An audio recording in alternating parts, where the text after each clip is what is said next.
What's going on, everybody? Triple Crown 24 back today, and got some mail. So I've got some super collection cards, and then I've got some care packages, as well as a few inventory ads, some higher end inventory that I wanted to show off. And the last card I'm going to show is probably going to elicit this question from at least one person, and it's one of the questions I get asked most often. Why aren't you keeping this card? And I'm kind of just going to answer today why I collect the way that I do. I thought it'd be kind of a fun video, and I think that this last card will kind of open the door for that. So I did get in a little healthy stack here of Cabrera cards from Sport Lots and then one off of eBay. I will just show you a couple of the highlights really quick. First one up here is going to be from 2015 Stadium Club. It is a True Colors Gold Refractor. I've always been a fan of these. I have the regular refractor, and I believe I have the base. I got to double check. I was missing the gold, so that is nice to add that in. I have a 2001 Bowman now. This is just one that has eluded me all this time. I don't really know why, but for some reason I just never picked it up, but now I finally have one. This is not him on the card, by the way. This is an uncorrected error, so it's actually Denny Batista who is pictured, not Cabrera. And then a little 2020 Select Action. Atomic, numbered to 25, the cracked ice technology. I don't know if Panini calls them atomics or cracked ice, but close enough. It's pretty much the same thing. And then I got in two care packages. The first one is from longtime YouTuber Henry S. You guys probably know who Henry is, but if you don't, you can go check out his channel. I'll link it down below. And he sent me some stack. He told me, his note says, thank you for the cards. He actually won a contest that Ed Weskergriff put on during Hobby Palooza, where you had to talk about what was your best dollar box find, and then Ed gave away a store credit to my eBay store, which was much appreciated. And Henry's was pretty crazy. He definitely, I was reading through the comments to see the answers from a lot of people, and his was definitely one that stood out a lot. So Henry said that he was going to send me something, and he did, and came in today. So thank you again, Henry. So he sent me a nice little stack of cards here. I'll show them off here. Did send me that Miggy there on the top, which I do have some fond memories of. Here's a Luca. And then we got just a mix of guys, the GOAT, Nolan Arenado. Then I know this one is probably going to be a heartbreaker for the Philly fans out there watching. But this Miggy, I remember opening packs of 2007 Upper Deck and trying to get these types of cards because you could get the high points, because you used to be able to enter in the codes on Upper Deck's website, and then you could save up the points from each of the codes to get a prize. And I know that they had like the PS3 and the Xbox 360, which this was when they were first coming out. So I mean, those were big time prizes. So I remember always entering in all my cards if I got a blaster box or something on the Upper Deck website to get the points so I could save up for it. Never did get it before they discontinued the program, but I do have very fond memories. So thank you again, Henry. I appreciate it. And then next up, let me just say this. This is coming from Jake, the Ticket Leprechaun. This is some of the best handwriting I have seen on YouTube. Take a look at that. I don't see cursive handwriting too often here. And look how neat that is. So Jake, you definitely win an award here for the handwriting. I like his signature there too. So he did say that he was going to send this my way, and it was very generous of him. He did send me something for my PC. He said that he was trying to find something else for my collection that he says there in the opening note, but he did send something actually. He sent me his Ticket Leprechaun rookie here, which is just awesome. This is a custom. Here it is on the back. Beautiful. So that is going to have a place right in the YouTube PC binder in the card section, and then I get the note as well to go with it. So technically he added two things to my PC. But he sent me a box of everybody's favorite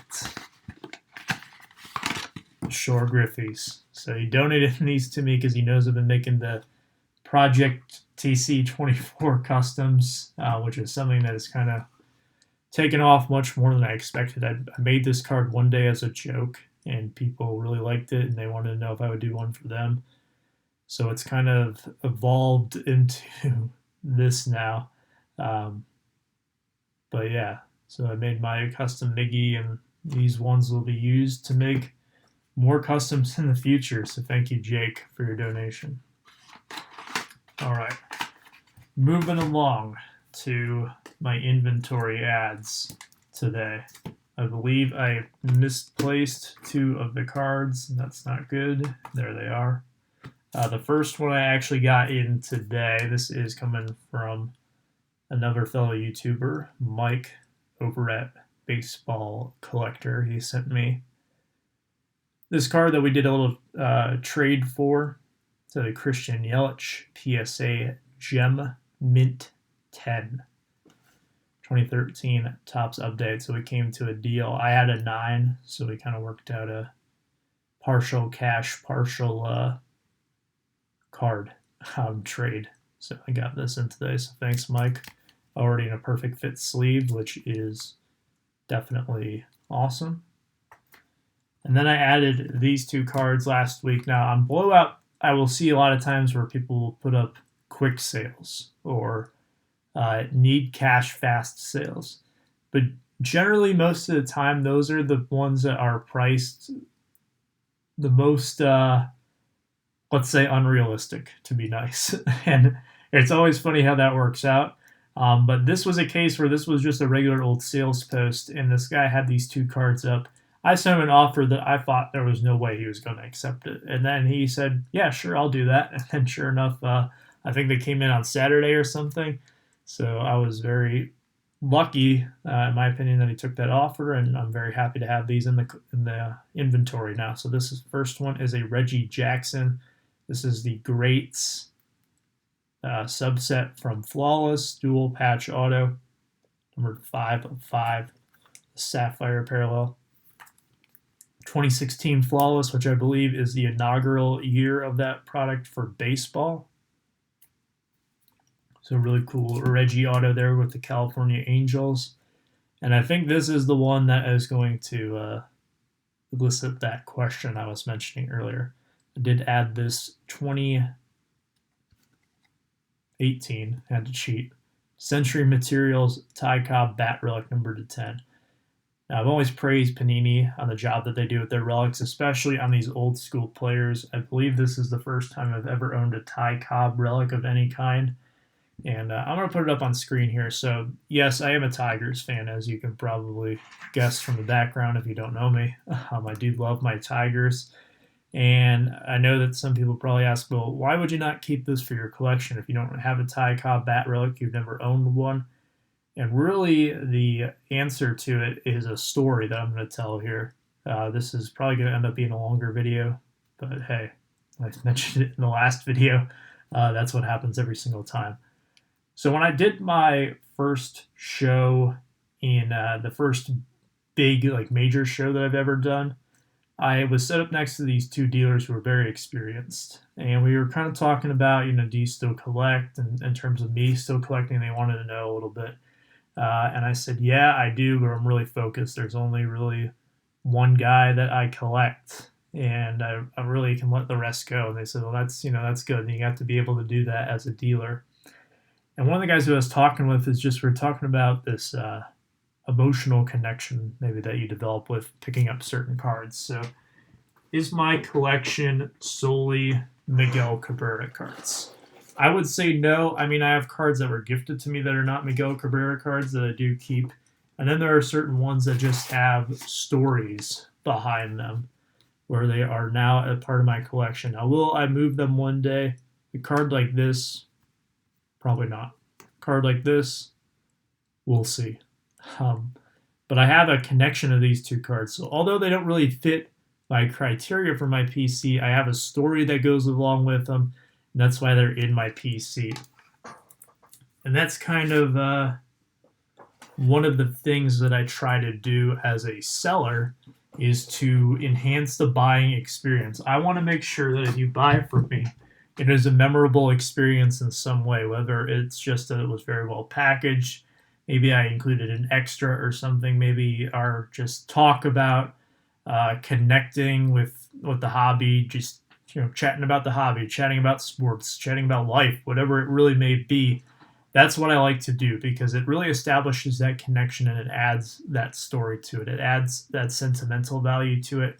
So some of the cards that I have, for example, if Jake or Henry had not sent me those cards today, if I would have just picked them up on my own, they wouldn't have had as much meaning to me as if I had received them in a care package like I did today. And that's really something that I look for. If I'm going to add something to my collection that's not really part of my PC, and it's not something that I can really go out of my way to do, I would say. The LeBron, I pulled it from a pack. I just so happened to find that mantle for $1.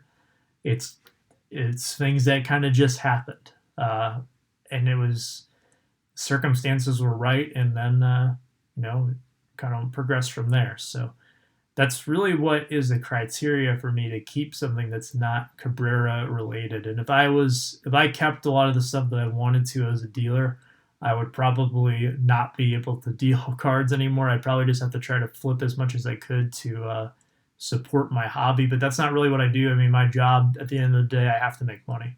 This is my livelihood. I sell cards and do a lot of different things that are card related and memorabilia related for a living. So really with this Ty Cobb, I mean, I bought it off a blowout and I don't have much attachment to it. I don't really have much, it doesn't really have much meaning to me, just because I've never seen Ty Cobb play. I've read about him. I've heard so much about Ty Cobb. I've seen so many Ty Cobb clips on TV about, I think there's been documentaries about Ty Cobb. I've read the books. I've done all that you pretty much can do to learn things about Ty Cobb. And really, I do appreciate the importance and his significance in baseball lore, especially being a member of the Tigers, which, again, kind of goes back to, well, if he's arguably the greatest player from your favorite team, why would you not keep him? And that's just kind of the reason why is because I don't really have any attachment to it. Kind of the same thing with a lot of the K-line stuff that I get in. A lot of people wonder, well, why wouldn't you keep this K-line or whatever?